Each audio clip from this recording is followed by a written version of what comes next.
여러분 반갑습니다.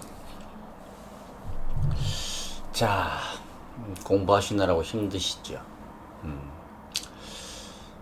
중요한 것이 뭐냐? 무엇이 중요한디?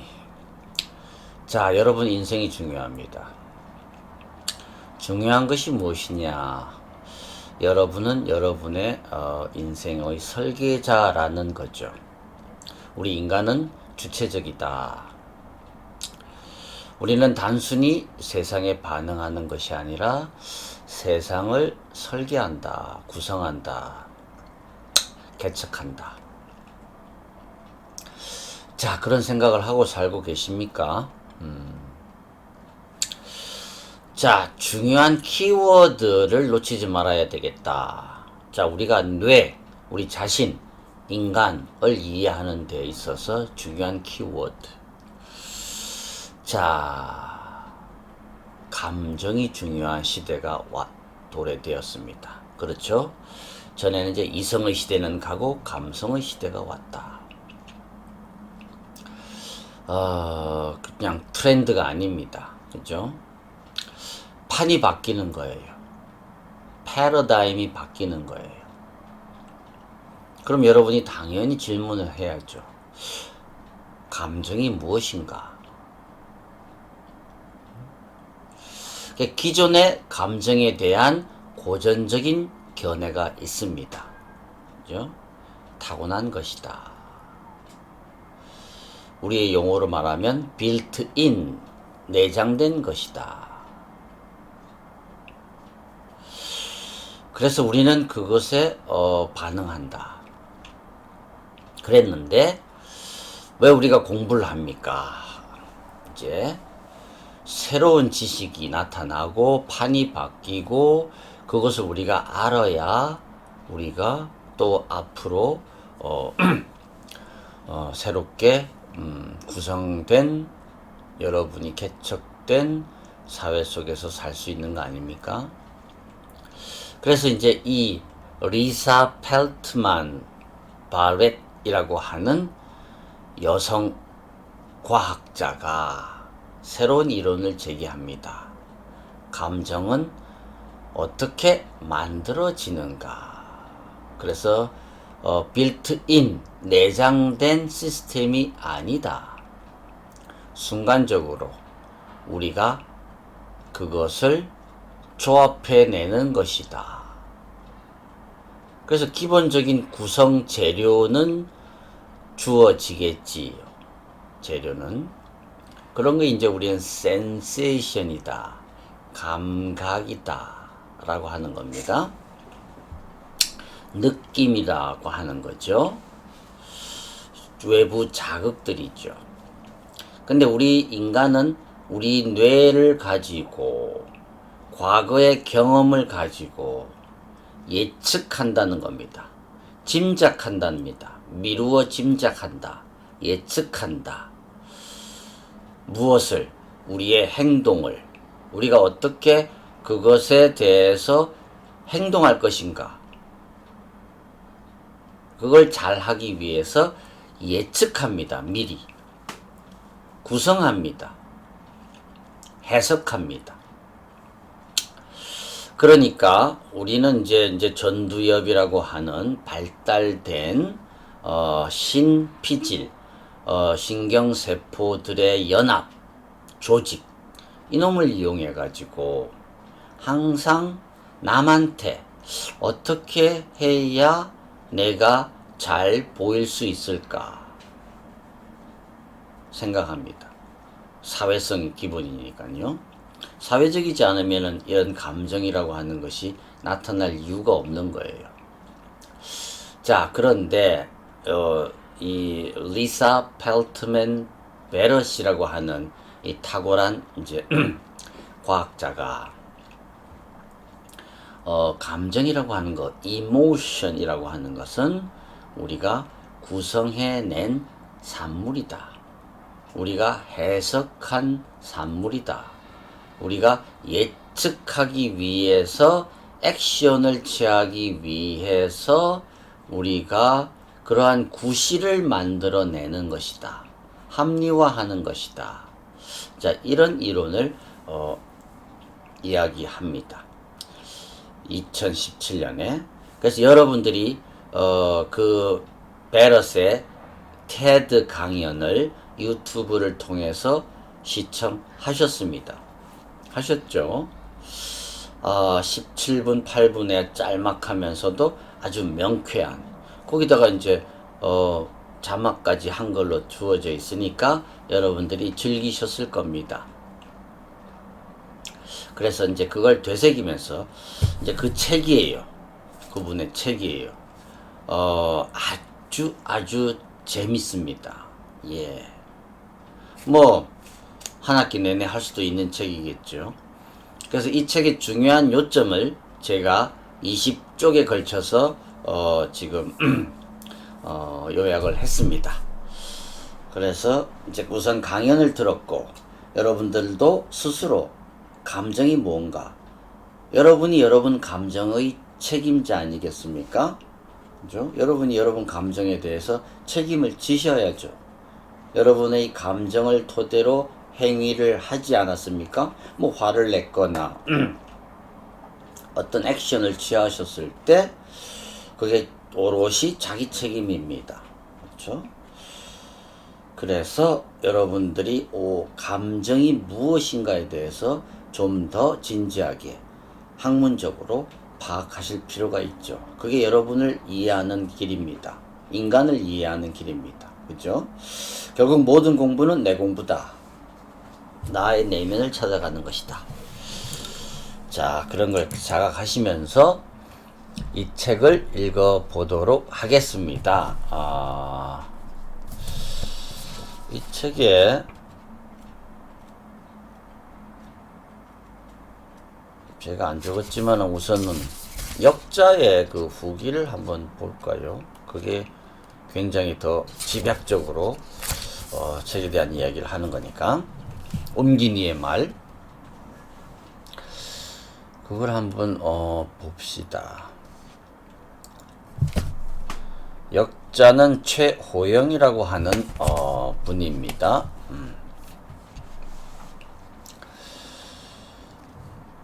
옹기니의 말 699페이지, 책이 700페이지짜리입니다. 예. 분노, 공포, 혐오, 놀라움, 슬픔, 행복. 심리학에서는 이것을 가리켜 흔히 인간의 6가지 기본 감정이라고 부릅니다. 여기서 기본적이라는 것은 인간이면 누구나 연령, 성별, 인종, 문화, 시대 등에 상관없이 보편적으로 느끼는 감정이라는 얘기입니다.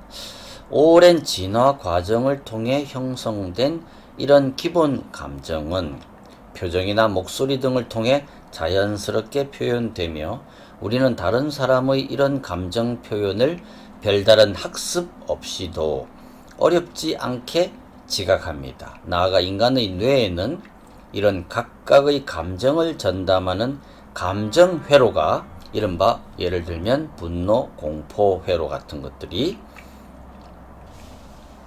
따로따로 존재한다고 여겨졌습니다. 이 책은 감정에 대한 이런 고전적 견해를 정면으로 반박한 책입니다. 자, 리사 펠트만 베러슨 감정에 대한 고전적 견해를 비판하면서 1장에서 감정이 우리 안에 내장되어 있다가 어느 순간 자극을 받으면 촉발되는 것이 아니라 우리가 애매한 자극에 의미를 부여함으로써 감정을 구성한다고 주장합니다. 이 책에서는 저자의 구성된 감정 이론, 기억하세요? 키워드. 자세히 설명한 다음에 2장에서 7장에 걸쳐서 이에 기초한 새로운 인간관 8장 및 이론의 실천적 함의를 감정지능 9장, 감정지능, 그죠? 이제 지능에 대한 이론도 바뀌었지 않습니까? 여러 가지 감성지능, 운동지능, 뭐 대면지능, 기타 등등 기존의 IQ의 범위가 달라졌죠. 중요합니다. 감정지능, 건강, 법률, 제도, 인간과 다른 동물의 관계의 측면에서 논의를 했습니다. 자, 재미있겠죠. 703쪽의 맨 마지막 역자의 이야기 중임 한 단락을 읽겠습니다.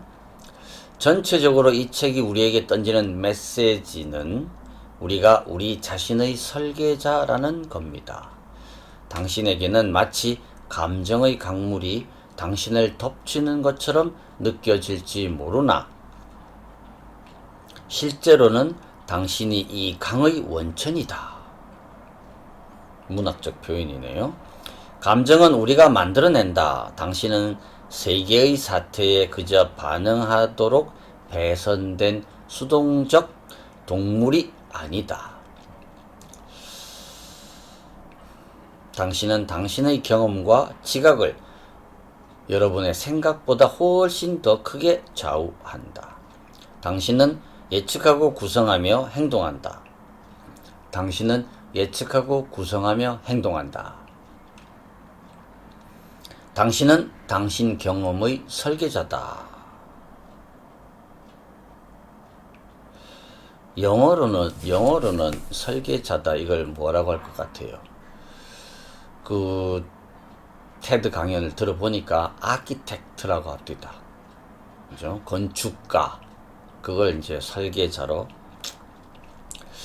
이 책은 우리가 우리 자신의 설계자인 이유를 신경과학의 언어와 증거를 통해 제시하면서 이런 구성적 견해가 우리의 삶을 어떻게 바꿀 수 있는지 탐구한 흥미진진한 책이다.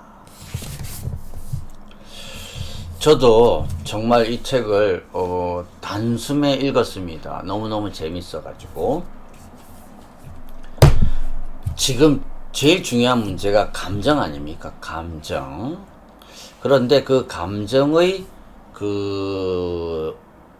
진짜 실상, 참 모습을 신경과학의 입장에서 본다는 거 중요한 여러분의 삶의 지식이 될 겁니다. 예. 자, 그래서 한번 들어가 보도록 하겠습니다.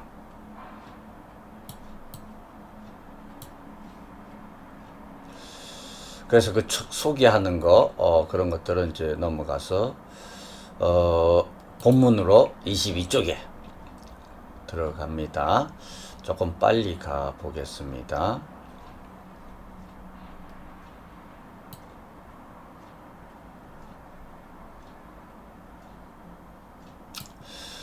감정에 대한 고전적 견해 vs 구성된 감정 이론.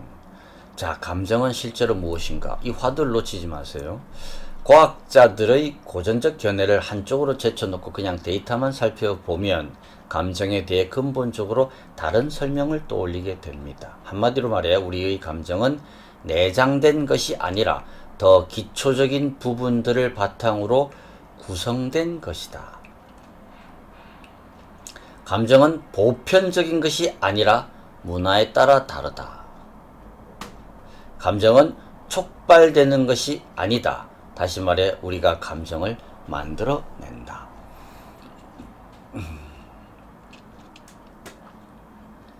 감정은 당신의 신체 특성, 환경과 긴밀한 관계를 맺으며 발달하는 유연한 뇌, 이 환경에 해당하는 당신의 문화와 양육 조건의 조합을 통해서 출현한다.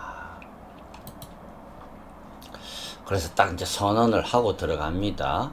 그리고 난 다음에 이제 이걸 세뇌를 시키고 있어요. 32쪽에 사람들은 감정의 입자도가 다르다. 요 이제 생소한 용어입니다. 그죠? 입자도. emotional granularity. 입자도. 여러분 해상도라고 또 번역을 할 수도 있었겠죠. 자, 우리가 검사한 사람들은 모두 화난, 슬픈, 겁에 질린 같은 동일한 감정 단어를 사용해 자신의 느낌을 표현했지만 그 의미가 언제나 동일하지는 않았다. 모든 것에 대해서 그렇죠. 주관적이다. 뭐 모든 게 그렇습니다. 여러분이 빨갛다고 내가 빨갛다고 한 그 빨갛다의 그 해상도는 그래뉴얼티는 입자도는 다르죠. 그죠? 더더군다나 여러분이 슬프다, 뭐 기쁘다 이런 것들은 당연히 다르겠죠.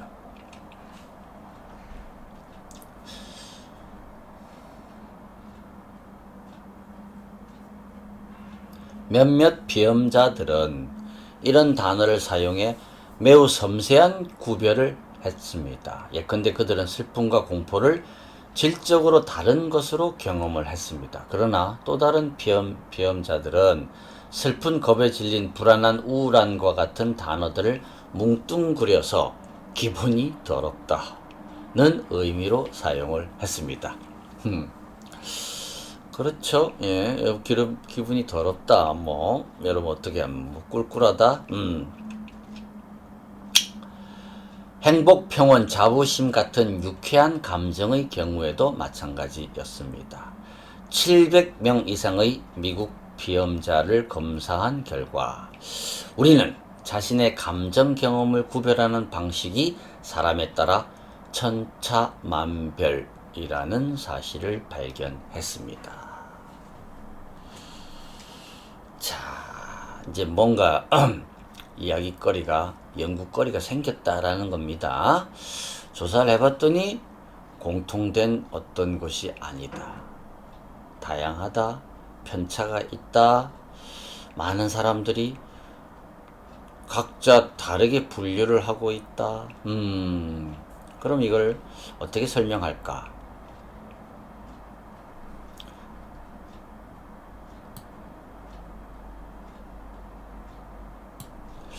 73. 우리는 시뮬레이션을 한다. 시뮬레이션은 당신의 뇌가 세상에서 일어난 일을 추측하는 과정입니다. 당신은 깨어있는 매 순간 눈, 귀, 코, 그 밖의 다른 감각기관을 통해 들어오는 잡다하고 애매모호한 정보에 둘러싸여 있습니다. 이때 당신의 뇌는 당신의 과거 경험을 바탕으로 가설을 세우고, 그걸 시뮬레이션이라고 하는 거죠. 이것을 당신의 감각을 통해 전달되는 불협 화음과 비교합니다. 이런 방식으로 당신의 뇌는 시뮬레이션을 통해 잡음에 의미를 부여하면서 중요한 것을 선택하고 나머지는 무시합니다. 우리는 우리의 경험을 설계한다는 2장 중에서. 자, 우리는 보편적 감정의 증거에 대해 중대한 의문을 제기했습니다. 이런 감정은 특정 조건에서든, 즉 고이든 아니든 사람들에게 서양식 감정 개념에 관해 아주 작은 양의 정보만 제공했을 때 보편적인 것처럼 보일 뿐입니다. 그리고 이런 관찰은 비슷한 다른 관찰과 함께 이제 당신이 배우게 될 새로운 감정 이론의 무대를 제공합니다. 이 책에서든가요,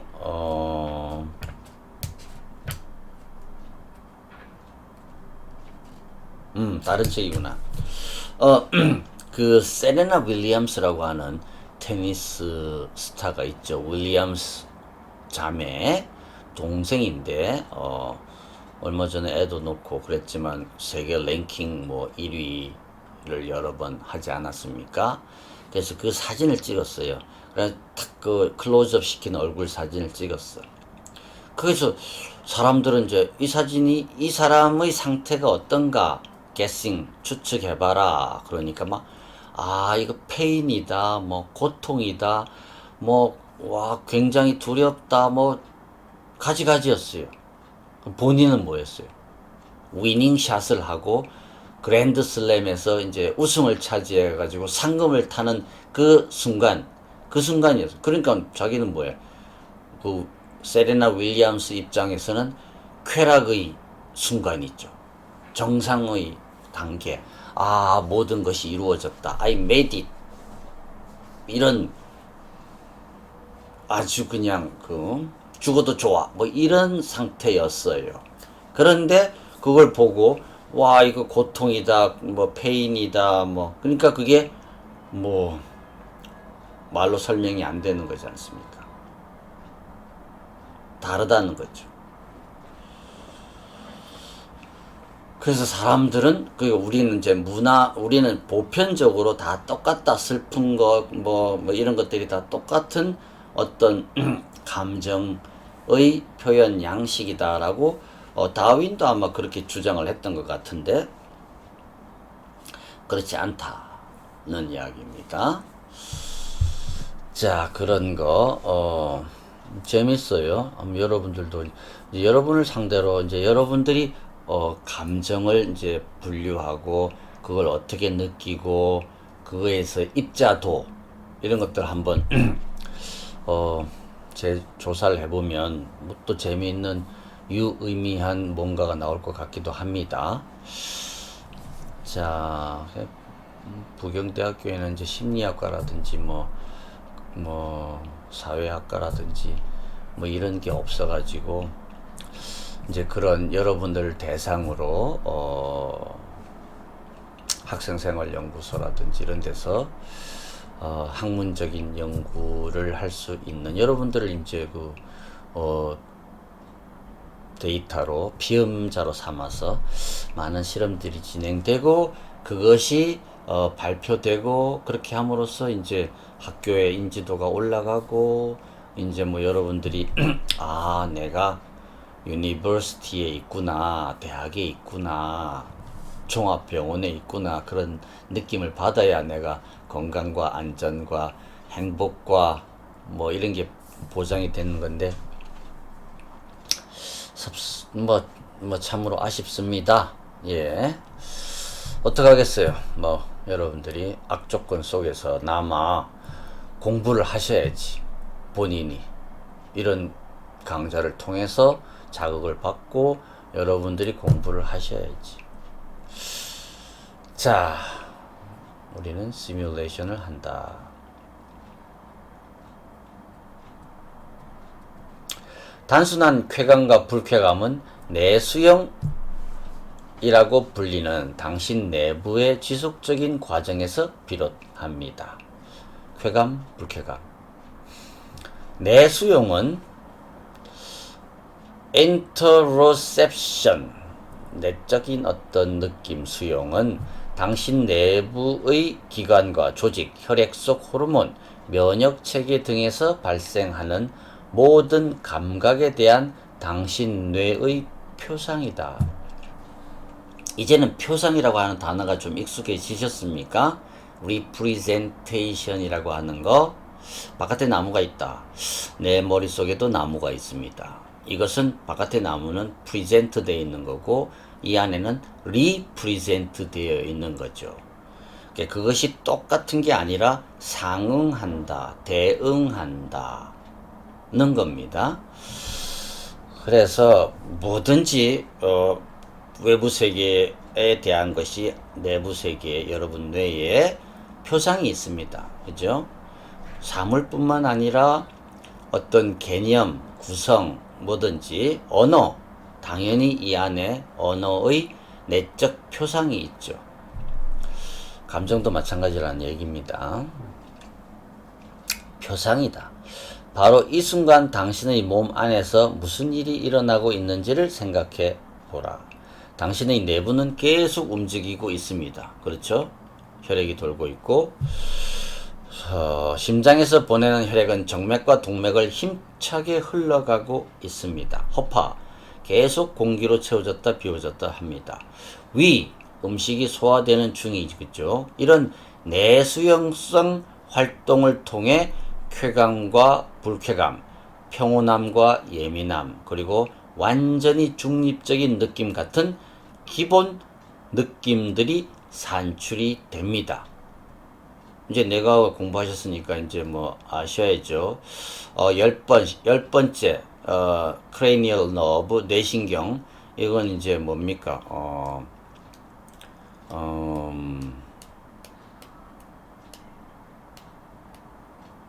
베로나 nerve.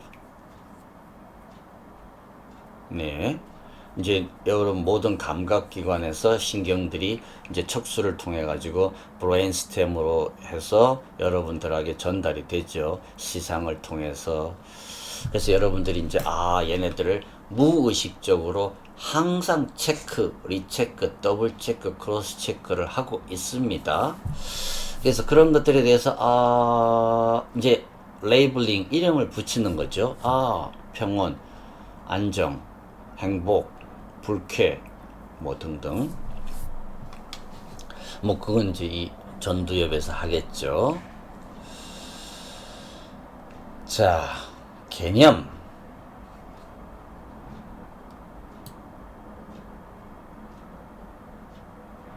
개념은 당신 뇌에 있는 고정된 정의가 아니다. 그리고 개념은 가장 전형적인 또는 빈번한 사례에 해당하는 원형도 아니다.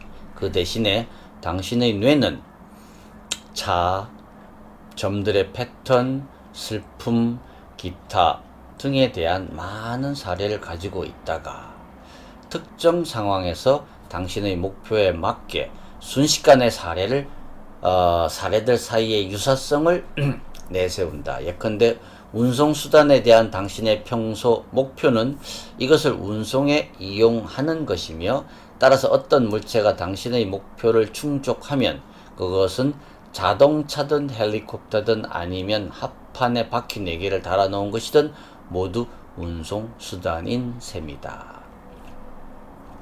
개념과 단어의 통계학 보장. 이 중요하죠. 이게 이제 여러분 언어와 얼마나 중요한 관련이 있는지. 자, 한 아이가 3가지 다른 상황에서 누가 슬픈이란 단어를 말하는 것을 들었다고 칩시다. 이 3사례는 아이의 뇌에 조각조각 표상이 됩니다. 이 사례들은 어디에 구체적으로 함께 분류되어 있지 않습니다. 4번째 상황에서 이 아이는 교실에서 다른 아이가 우는 모습을 보고, 이때 선생님은 슬픈 이라는 단어를 사용합니다. 이 아이의 뇌에서는 현재 상황과 어떤 식으로든 통계적으로 비슷한 다른 예측들과 함께 이전 3사례가 예측으로 구성이 됩니다. 이 3사례의 예측 집합이 바로 슬픔 사례들 사이에 순전히 정신적인 몇몇 유사성을 바탕으로 이 순간에 창조된 개념입니다. 그리고 다시 현재 상황에 가장 비슷한 예측이 이 아이의 경험이, 즉 이 경우에는 하나의 감정 사례가 됩니다. 6장 뇌는 어떻게 감정을 만들어내는가 중에서 아직 이제 이 책이 본문에 들어갔다라고 할 수 없습니다. 이제 각 단락에서 중요한 점들의 그 부분을 인용을 하고 있습니다. 자, 진화 문제를 한번 볼까요? 진화는 또 다른 종류의 실제를, 즉 인간 관찰자에게 전적으로 의존하는 실제를 창조할 수 있는 능력을 인간의 마음에 부여했습니다. 우리는 공기 압력의 변화를 바탕으로 소리를 구성합니다. 우리는 빛의 파장을 바탕으로 색을 구성합니다. 우리는 구운 반죽을 바탕으로 이름만 빼곤 구별이 안 되는 컵케이크와 머핀을 구성합니다. 어떤 것이 실제한다고 2사람이 동의만 해도, 그리고 그것에 이름을 붙이기만 해도 2사람은 실제를 창조합니다. 정상 작동하는 뇌를 가진 모든 인간은 이 작은 마술을 부릴 수 있는 잠재력을 가지고 있으며 우리는 늘 이것을 사용합니다. 감정은 사회적 실제다. 사회적 실제. 이게 이제 뭐 호모사피엔스에서 유발 하라리가 강조한 바 아닙니까? 우리가 이제 자연, 사자, 숲 이런 이제 실제물에서 드디어 우리가 유한회사, 주식회사, 그죠? 현대, 삼성, 그 다음에 대한민국, 사랑, 애국심, 뭐 이런 가상적 실체를 만들었는데 여러분이 자연적 실체에 지배됩니까? 가상적 실체에 지배됩니까? 가상적 실체에 지배됐죠. 화폐. 가상적 실체죠. 돈의 지배를 받죠. 대한민국의 지배를 받죠. 그죠? 그렇게 되었습니다. 지금은 이제 가상적 실체가 자연적 실체를 위협하는 상황에 이르렀죠. 지구. 온난화. 뭐 이런 것들. 보십시오. 그래서 이제 뒤바뀌어 가고 있는 겁니다.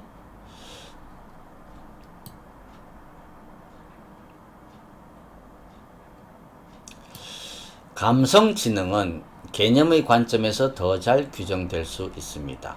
당신이 아는 감정 개념이라고는 기분이 아주 좋다와 기분이 더럽다라는 두 개밖에 없다고 가정해 봅시다. 그러면 당신은 감정을 경험할 때마다 또는 다른 사람의 감정을 지각할 때마다 오로지 이 거친 붓으로 범주화를 할 것입니다. 이런 사람은 감성 지능이 높을 수 없죠. 반면에 당신이 기분이 아주 좋다의 의미를 더 미세하게 구별할 수 있다면, 그리고 기분이 더럽다의 50가지 뉘앙스를 안다면 당신의 뇌는 예측과 범주화와 감정 지각의 훨씬 더 많은 선택, 옵션을 갖게 될 것입니다. 따라서 당신은 더 유연하고 효과적인 대처를 위한 도구를 갖추게 될 것입니다.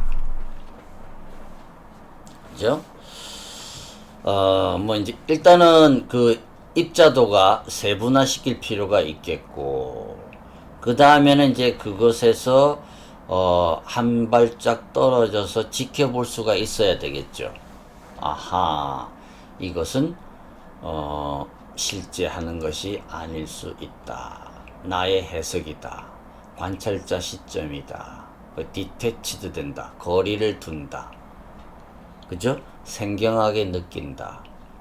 그게 이제 도의 기본 아닙니까? 마음 공부에, 명상에. 그래서 거리를 두고 이제 그 명상하는 스님들 뭐 얘기를 들어보십시오. 화가 난다. 그러면 이제 화에 집중을 하죠. 이게 화를 느끼는 나를 느낀다. 그래서 아, 내가 화가 나한테 왔구나. 화가 일어나구나. 그거를 지켜보라는 거죠. 거리를 두고. 그러면 이제 화가 이제 사라지겠죠.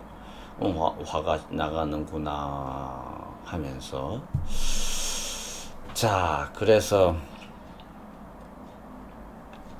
감정과 관련되어서는 이제 더 초월적인 그런 그런 이제 방법을 택해야 되는데, 이제 그런 것을 이 책에서 이야기하고 있지는 않습니다. 9장에서도. 그건 이제 여러분들 불교와 관계되어서 어떻게 감정을 내가 조절할 거냐, 그런 것들은 다음에 시간이 되면 한번 보죠. 당신 뇌 속의 염증은 매우 나쁜 것이다. 이것은 당신의 예측, 특히 신체 예산 관리 예측에 영향을 미치고 예산의 초과 인출을 초래한다. 당신의 신체 예산 관리 회로가 먹통이 되어 당신의 신체가 보내는 수정 요구에 거의 귀를 기울이지 못하게 된다는 것을 기억하라. 염증은 바늘을 완전 먹통 쪽으로 옮긴다. 당신의 신체 예산 관리 부위는 당신의 상황에 둔감해져 예산을 계속 초과 인출시킬 것이다. 그러면 당신은 피로와 불쾌한 느낌에 사로잡힐 수 있다. 만성 적자 예산은 당신의 자원을 고갈시키고 당신의 신체를 소모시키며 결국에는 전염증성 시토킨을 더욱 증가시킨다. 그렇게 되면 당신은 실제로 정말로 공경에 처한다. 10장 뇌의 잘못된 예측이 내 몸을 망친다 중에서 이 책이 나오는 얘는 아닙니다만 이제 미국 대학교에 1980년도인가요? 한 학생이 이제 학교 종탑에 올라가 가지고 총을 들고 올라가 가지고는 이제 학생들 13명을 쏴 죽이고 33명을 부상을 입히고 했던 사건이 있었죠. 유명한 사건이. 미국이 무서운 거는 이 총기 사건 때문에 그렇죠.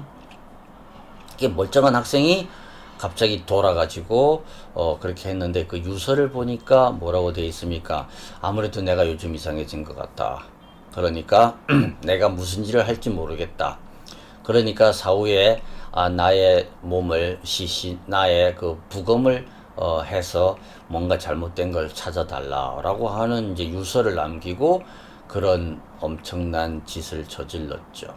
안 그래도 이제 뇌를 부검해 보니까 염증이 종양이 생긴 거예요, 뇌에.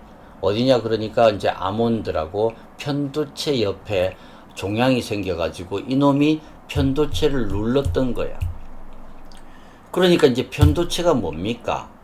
우리가 공포, 도피, 분노, 이런 걸 조절하는, 그런 걸 느끼게 만드는 아주 원초적인 핵이지 않습니까?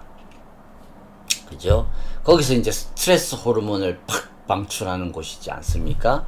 그게 눌려지니까, 그것은 이제 당연히 전전두엽으로 핫라인이 개설이 되어 있으니까 판단 제대로 못하죠. 액션, 예측이 안 되죠. 도는 거죠. 미치는 거죠. 그래가지고는 이제 사람을 죽인다는 거, 그것도 13명이나. 분명히 금요일날 죽였겠네, 그것도. 어쨌거나.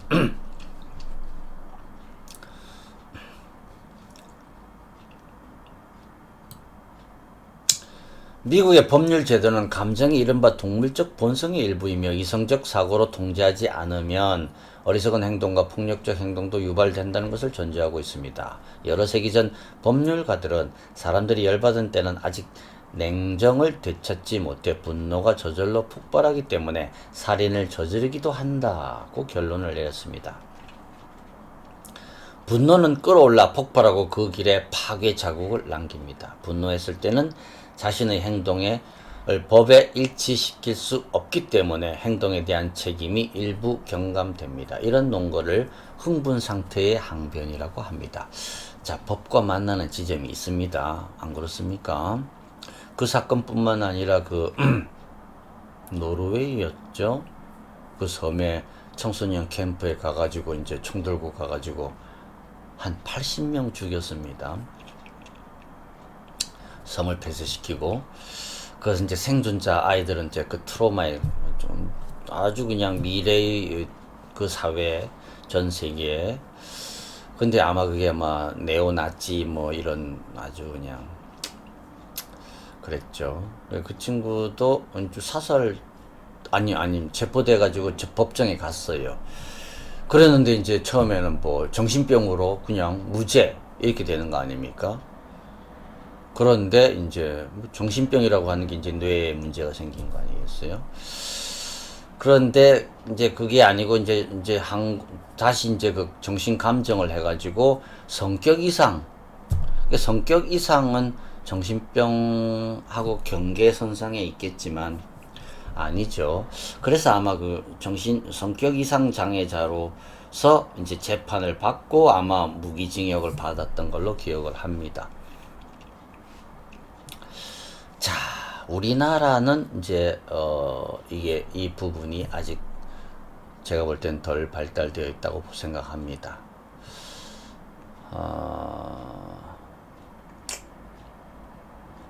그냥 바로 사형을 처하거나 그냥 물론 억울한 사람들까지 그냥 엮어가지고 그렇게 죽여버린 경우가 많았기 때문에 별로 할 말이 없습니다만은. 자, 이제 이러한 법과 정신 감정에 대한 문제, 이 부분은 좀 우리가 더 연구를 해야 되지 않을까 생각을 합니다. 개가 으르렁거리면 화가 난 것인가? 라는 물음은 우선 잘못된 물음입니다. 또는 적어도 불완전한 물음이다. 이 물음은 어떤 객관적인 의미에서 개가 어느 정도 화가 있거나 화가 있지 않다고 가정합니다. 그러나 당신이 학습한 것처럼 감정 범주는 일관된 생물학적 지문을 가지고 있지 않습니다. 감정은 언제나 몇몇 지각하는 사람의 관점으로부터 구성됩니다. 따라서 로우디는 화가 난 것인가? 라는 물음은 실제로 두 개의 분리된 과학적 물음입니다. 로우디는 소년의 시각에서 볼 때 화가 난 것인가? 로우디는 로우디 자신의 시각에서 볼 때 화가 난 것인가? 동물도 화를 내는가 중에서.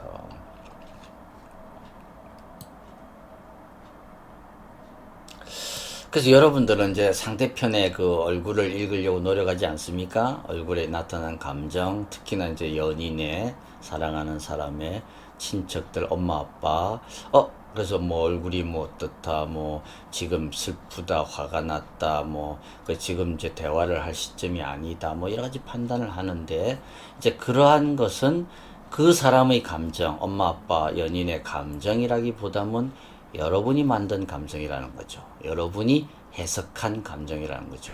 일단의 어떤 감각 자극들, 여러분이 지각한 것을 토대로 여러분의 과거 경험을 바탕으로 만들어낸 거다라는 겁니다. 그게 이제 엄마 아빠의 감정이냐 아니면 여러분의 감정이냐. 어려운 얘기죠. 예.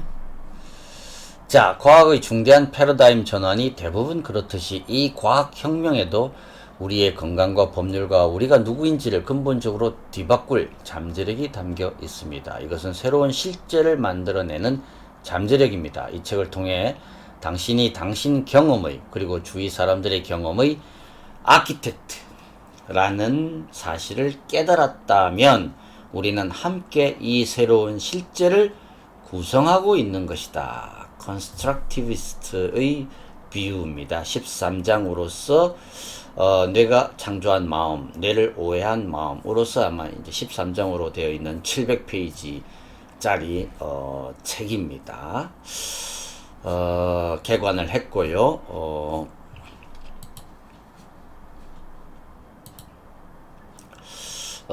두 번째 시간에 본문으로 들어가서 구체적인 사실을 하나하나 알아가겠습니다. 그러면서 이제 여러분들은 우리 뇌가 예측하기 위해서, 행동하기 위해서 우리의 감정을 만들어낸다는 점, 구성주의 시각에서 본 감정 이론이라는 거, 이게 정설입니다. 그러니까 이제 이것을 이해할 수 있도록 여러분 것으로 만들도록 이제 같이 공부를 해 보겠습니다. 수고하셨습니다.